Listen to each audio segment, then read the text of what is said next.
सरपंच प्रतिनिधि पहुंचे हैं, उनका भी हम सम्मेलन की तरफ से क्रांतिकारी अभिनंदन करते हैं। नंदलाल जी बिज्जू हमारे भी सरपंच साहब पहुंचे हैं, उनका हम क्रांतिकारी अभिनंदन करते हैं। विनोद जी सौवाड़ा सरपंच हमारे बीच में पहुंचे हैं, हम उनका इस सम्मेलन की तरफ से क्रांतिकारी अभिनंदन करते हैं।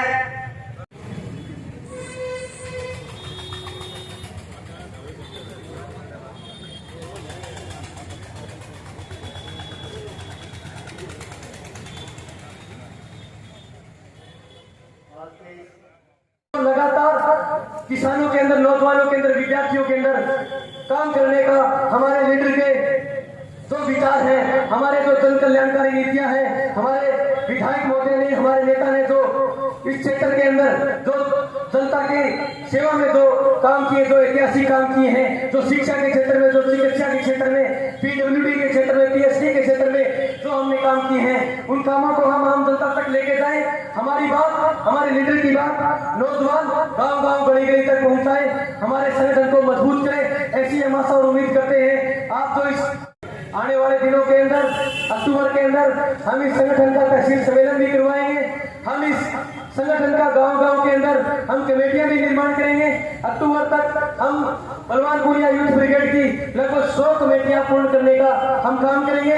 ये दावा मैं बलवानपुरिया यूथ ब्रिगेड के संस्थापक होने के नाते, और हमारी जो तमाम नौजवानों की जो टीम है, जिन नौजवानों ने लगातार 20 दिन से तैयारी की है, उस टीम के बदौलत, उस टीम के दम पर मैं ये दावे के साथ कह सकता हूँ कि अक्टूबर के अंदर हमारे इस संगठन का तहसील सम्मेलन भी होगा। रोजगार का संकट है वो खड़ा हो जाएगा। जब भादरा में एसएफआई की शुरुआत की थी, तब लड़ाई के अनेकों मुद्दे थे। उन मुद्दों को 90% पूरा करने के बाद जब मौजूदा हालात में हम खड़े हैं, तो केंद्र की सरकारें और राज्य की सरकारें नौजवानों का रोजगार छीनने के लिए प्रयास कर रही है। अभी जो संविदा कर्मी और जो पूरा सिस्टम, जो सेना के अंदर एक आम आदमी का बेटा लग करके अपने पूरे परिवार की देखभाल किया करता था, उसे मात्र 4 साल के लिए आप जॉब दे करके उन नौजवान जो तैयारी करते हैं, सुबह 4 बजे उठ करके और लगातार 12-12 महीने 2-2 साल दौर की तैयारी करने वाले नौजवानों का सपना छीनने का काम जो केंद्र की सरकार ने किया है, वो निश्चित तौर से आने वाले भविष्य के अंदर ऐसा कोई डिपार्टमेंट नहीं छोड़ेगा जहां पर संविदा कर्मी के रूप में भर्ती नहीं होगी। ये शुरुआत है सरकारी जॉब को हमारे नौजवानों से छीनने की। अगर ये कामयाब हो जाते हैं तो मेरे ख्याल से जो भीड़ कोचिंग संस्थानों में बढ़ रही है, उस भीड़ का कोई दायित्व नहीं रह जाएगा। वो भीड़ जो स्कूलों के अंदर बढ़ रही है, उसका भी कोई दायित्व नहीं रह जाएगा। जब हमें 5,000 के रूप में, जब हमें 10,000 के रूप में अगर पूंजीपतियों की गुलामी करनी है, अगर उनके सामने हमें नौकरी करनी है, तो निश्चित तौर से जो सरकारें हमारे सत्ता के अंदर बैठी है, हमारे नौजवानों का दायित्व बनता है कि उन बेईमान लोगों को सत्ता से उखाड़ फेंके और नौजवानों के लिए स्थायी रोजगार की व्यवस्था करें। के माध्यम से मैं तमाम आपके जो दर्शकों से ये बात बताना चाहूँगा कि आपने जो क्वेश्चन किया कि हमारा क्या उद्देश्य है। सबसे पहले तो हमारा जो आज का जो युवा सम्मेलन था, वो युवा सम्मेलन के अंदर समस्त नौजवानों की राय से हमने एक नौजवानों के एक संगठन का ऐलान किया, नौजवानों के एक संगठन की स्थापना की। आज एक बापुड़ा जनसभा के अंदर नींव रखी है। बलवानपुरिया यूथ ब्रिगेड नाम से हमने एक नौजवानों का एक संगठन बनाया है। तमाम नौजवानों के सहयोग से, तमाम नौजवानों के समर्थन से हमने एक बलवानपुरिया यूथ ब्रिगेड नाम से नौजवानों का संगठन बनाया है। आपने जो क्वेश्चन किया है कि इस सम्मेलन का उद्देश्य क्या है, इस सम्मेलन का हमने बनाने का कारण क्या है। ये सबसे पहले तो भादरा तहसील के अंदर आज नौजवानों का आज कोई भी संगठन कार्य नहीं कर। जब हम बात करें स्टूडेंटों का, तो हम student federation of India SFI और हम बहुत सारे स्टूडेंट के संगठन है, किसानों के संगठन है, लेकिन आज भादरा तहसील के अंदर युवाओं का कोई संगठन नहीं है।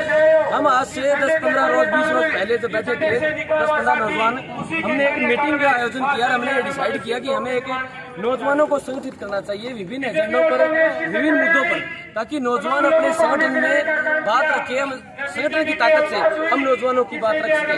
उसी 20 दिन के आइडिया के बाद हमने सोचा कि हम एक ऐसे संगठन का निर्माण करें जो हमारे लीडर की विचारधारा से, जो नौजवान हमारे लीडर की विचारधारा से, जो नौजवान हमारे लीडर से प्रभावित हो, उन तमाम नौजवानों को हम संगठित करें और किसान के, विद्यार्थी के, नौजवान के, कर्मचारी के, व्यापारी के हर मुद्दों पर हम अपने संगठन को आगे लेकर आए। उनकी जो मांगे हैं वो हमारे लीडर तक पहुंचाएं, हम प्रशासन तक पहुंचाने का हम काम करें। उसी मंशा से हमने आज बापुआ धर्मशाला में हमारे लीडर कामिल बलवान पूनिया के जन्मदिवस पर बलवान पूनिया यूथ ब्रिगेड नाम के एक संगठन का निर्माण किया है। उस संगठन में मैं संस्थापक के तौर पर सर्वसम्मति से तमाम साथियों ने संस्थापक के तौर पर मुझे चुना। जब 21 सदस्य सचिव मंडल का चुनाव किया गया, 21 सदस्य चुनाव मंडल में साथी पवन पूनिया को तहसील संयोजक, साथी बुधराम रतनपुरा को तहसील सह संयोजक, साथी नरेश बोर्ड को तहसील सह संयोजक और साथी अमित भीलकीवाला को तहसील संयोजक और 21 सदस्यों की हमारी संयोजक की तहसील कार्यकारी। एसएफआई के बैनर पर हम संघर्ष कर रहे हैं और एक मांग होती थी कि बादरा में भगत सिंह चौक का निर्माण करा जाए। उस भगत सिंह चौक के लिए नगर पालिका की बैठक में प्रस्ताव पास करा लिया गया था। चौराहा कोई नहीं है, लेकिन एक किराए पर जो महत्वपूर्ण जगह पर है वहां आज संस्थापन करेंगे उसका, और भगत सिंह के जन्मदिन के दिन 27 सितंबर को भगत सिंह की प्रतिमा लगाएंगे।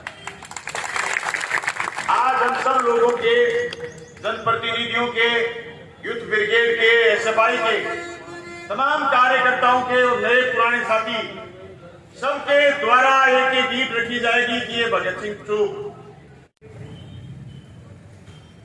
पंख फैलाओ, अब पंख फैलाओ। मैं सीएम साहब का जलसा कराऊंगा और सीएम साहब के जलसे में मैं नहर की घोषणा का पत्थर लगाऊंगा।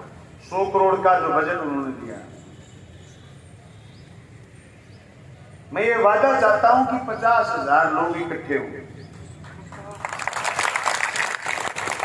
बांद्रा में नौजवान आए हैं, अगली बार मुख्यमंत्री से बांद्रा में इंडोर स्टेडियम की घोषणा करवाऊंगा।